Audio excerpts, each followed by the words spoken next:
آنے کی درخواست قبول فرمائی۔ آپ کی 12 کتابیں اس وقت بھی میری میز پر موجود ہیں اور میں نے ان سے اس کیس میں بہت رہنمائی لی ہے۔ یہ فرمائیے کہ شرعی نقطہ نظر سے کیا ایک مسلمان لڑکی کا غیر مذہب میں نکاح جائز ہے؟ اہل کتاب میں جائز تو ہے، لیکن ایسا نہ ہو تو بہتر ہے۔ وضاحت فرمائیے گا۔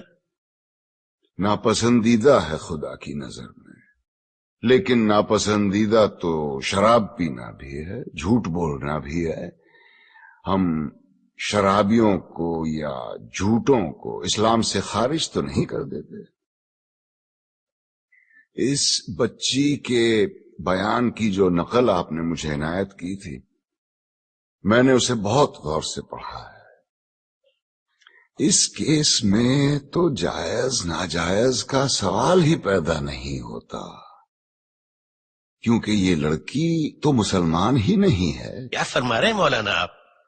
اس کے باپ کا نام حسین شاہ ہے، سید ہیں۔ بس کیا صرف نام مسلمانوں والا ہونا کافی ہے؟ عیسائیوں کے ملک میں پیدا ہوئی، عیسائی عورتوں نے اس کی تربیت کی، نام عیسائیوں والا رکھا گیا، باپ نے بغیر شادی کے اسے مائیں لا کے دی، اور آپ اس پر یہ الزام لگا رہے ہیں کہ یہ غیر اسلامی کام کر رہی ہے۔ سبحان، یہ تو ویسا ہوا کہ کسی کے ڈاکٹر بننے سے پہلے آپ اس پر اعتراض کریں کہ اسے آپریشن کرنا نہیں آتا۔ تو آپ کے خیال میں قصوروار کون ہے؟ ایک ہیں اس بچی کے والد صاحب، اور دوسرے ہیں ایک محترم مولانا صاحب، جنہوں نے اسلام کی ایک نہایت غلط تصویر دکھا کے اس بچے کو جذباتی کیا اور اسے ثواب کا لالچ دے کے اس سے گناہ کروایا۔ گویا آپ یہ کہہ رہے ہیں کہ ایک باپ اپنی بیٹی کی شادی اپنی مرضی سے نہیں کر سکتا؟ صرف اپنی مرضی سے ہرگز نہیں۔ اور اسلام ایک لڑکی کو اپنی مرضی سے شادی کرنے کی اجازت دیتا ہے؟ اجازت؟ حق ہے اس کا، پیدائشی حق۔ حدیث کی کتاب کھول کے دیکھیے، ناسائی والیوم 2 چیپٹر کتاب النکاح ورق نمبر 403۔ نبی کریم صلی اللہ علیہ وسلم کے پاس ایک عورت آئی، کہنے لگی یا رسول اللہ، میرے والد نے مجھ سے پوچھے بغیر میری شادی کرا دی تھی، مجھے اپنا خاوند پسند نہیں ہے، میں کیا کروں؟ ایک لمحے کا توقف کیے بغیر آپ نے فرمایا میں ابھی تمہارا نکاح ختم کیے دیتا ہوں۔ وہ بولی بس رسول اللہ، مجھے طلاق نہیں چاہیے، میں صرف اپنا حق معلوم کرنا چاہتی تھی۔ حدیث کی دوسری کتاب کھولیے، بخاری شریف والیوم 3 چیپٹر کتاب النکاح ورق نمبر 94۔ خنسہ بنت خزام کہتی ہیں میرے والد نے مجھ سے پوچھے بغیر میری شادی کرا دی، مجھے خاوند پسند نہیں تھا، میں رسول اللہ کے پاس گئی، انہوں نے فوراً وہ نکاح منسوخ کروا دیا۔ لیکن مولانا آپ یہ کیوں اپریشیٹ نہیں کر رہے ہیں کہ حسین شاہ نے کس مقصد کے تحت اپنی بیٹی کی شادی کی تھی؟ اور مولانا طاہری نے تو سرمد کو، جو کہ ایک ناچنے گانے والا، جینز پہننے والا مغرب زدہ نوجوان تھا، اسے اسلامی حلیے میں ڈھال کر ایک عاشق رسول بنا دیا۔ حلیہ؟ اسلامی حلیہ اور گانا بجانا یعنی موسیقی، دونوں بہت اہم موضوع چھیڑ دیے ہیں آپ نے۔ پہلے آئیے موسیقی کی طرف۔ دلائل کا ایک انبار ہے میرے پاس موسیقی کے حق میں، لیکن میں صرف ایک دلیل دینا چاہتا ہوں جس کے بعد دوسری کوئی دلیل ہو ہی نہیں سکتی۔ آپ یہ بتائیے کہ آج تک دنیا میں پیغمبر کتنے اتارے گئے؟ جی 1,24,000۔ اور ان 1,24,000 میں سے کتابیں کتنوں پہ نازل ہوئیں؟ جی صرف 4 پر۔ گویا یہ تو طے ہو گیا کہ یہ 4 باقی 1,23,996 پیغمبروں سے زیادہ برگزیدہ ہیں۔ بے شک ان 4 کو اللہ نے معجزے عطا کیے۔ حضور کا سب سے بڑا معجزہ قرآن شریف، موسیٰ کو اس قابل بنایا کہ وہ لاٹھی سے دریا کے 2 ٹکڑے کر دے، عیسیٰ کو یہ طاقت دی کہ وہ مردے کو دوبارہ زندہ کر دے، اور داؤد کو کیا دیا؟ موسیقی، ایسی سریلی آواز اور راگوں اور سازوں پر اتنا عبور کہ سر لگائیں تو پہاڑ ساتھ گانے لگے، دنیا جہان کے پرندے مدہوش ہو کے آواز کی جانب کھنچے چلے آئیں۔ زبور اٹھا کے دیکھیے، یہ تک لکھا ہے کہ کن راگوں سے اور کن سازوں پہ گا کے حضرت داؤد الصلاۃ السلام نے خدا کی حمد و ثنا کی۔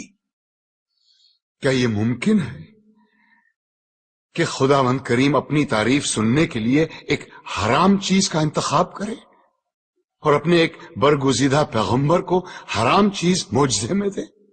کیا یہ ممکن ہے کہ نبی کریم صلی اللہ علیہ وسلم موسیقی کو حرام بھی سمجھیں اور حضرت عائشہ رضی اللہ عنہا سے یہ بھی پوچھیں کہ برات جس قبیلے میں گئی ہے وہ انصار ہیں اور انصار موسیقی کے بہت رسیا ہوتے ہیں، کیا تم نے برات کے ساتھ کچھ گانے والیاں بھی بھیجی ہیں یا نہیں؟ کیا یہ ممکن ہے کہ وہ موسیقی کو حرام بھی سمجھیں اور ابو موسیٰ اشعری کی قرت سے خوش ہو کر اس سے یہ بھی کہیں کہ لگتا ہے تمہارے گلے میں تو داؤد کا ساز رکھ دیا گیا ہو؟ اب آئیے حلیے کی طرف۔ آپ نے کہا جینس زدہ نوجوان یا اسلامی حلیہ۔ افسوس، صد افسوس، ہم نے معاشرت اور مذہب کو آپس میں کیسا گڈ مڈ کر دیا ہے۔ لباس کا تعلق معاشرت سے ہے، مذہب سے بالکل نہیں۔ یہ کیسے ممکن ہے کہ ایک ایسا دین جو بقول ہمارے ساری کائنات اور تمام زمانوں کے لیے اتارا گیا، وہ لباس کے لیے کسی ایک خاص یونیفارم پر اصرار کرے؟ اور ہم اتنے معصوم ہیں کہ الاسکا کے برفیلے میدانوں میں یا نیوزی لینڈ کی منجمد پہاڑوں میں بھی اگر کوئی اسلام قبول کرے تو ہم اس سے کہیں گے کہ اسلام کی تعلیمات تو ہوتی رہے گی، پہلے شلوار پہنو اور اسے ٹخنوں سے اوپر رکھو۔ اور یہی رویہ ہمارا داڑھی کے سلسلے میں بھی ہے۔ لیکن داڑھی تو مولانا آپ نے بھی اتنی لمبی رکھی ہوئی ہے۔ الحمدللہ، مگر اپنی مرضی سے رکھی ہے، دین نے فرض نہیں کی مجھ پہ۔ دین میں داڑھی ہے، داڑھی میں دین نہیں۔ سنت موقدہ ہے، رسول اللہ کی تھی، جو عاشق رسول ہے وہی داڑھی رکھتے ہیں۔ بالکل درست فرمایا آپ نے، لیکن داڑھی عشق کا آغاز نہیں، انتہا ہے بیٹے۔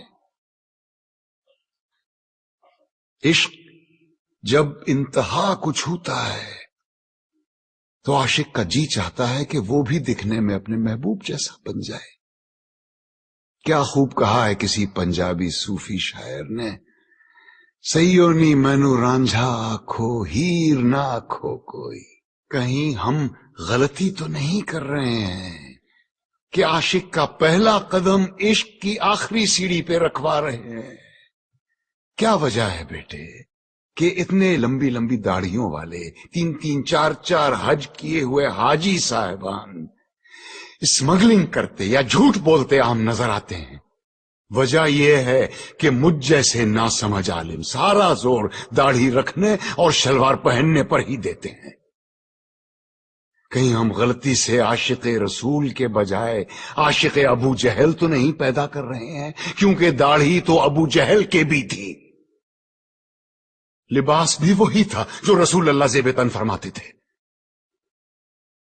ترتیب الٹی ہے بیٹے، پہلے ظاہر نہیں، پہلے باطن کو ٹھیک کرو۔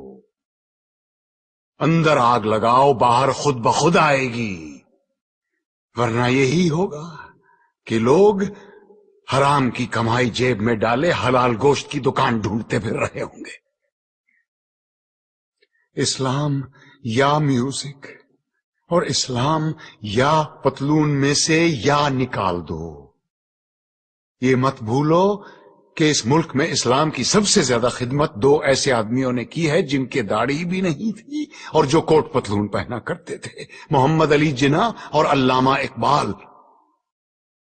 آج تم بڑے فخر کے ساتھ ان دونوں کے نام کے ساتھ رحمت اللہ علیہ لکھتے ہو۔ مقدمے کا فیصلہ کل سنایا جائے گا۔ It's Daddy.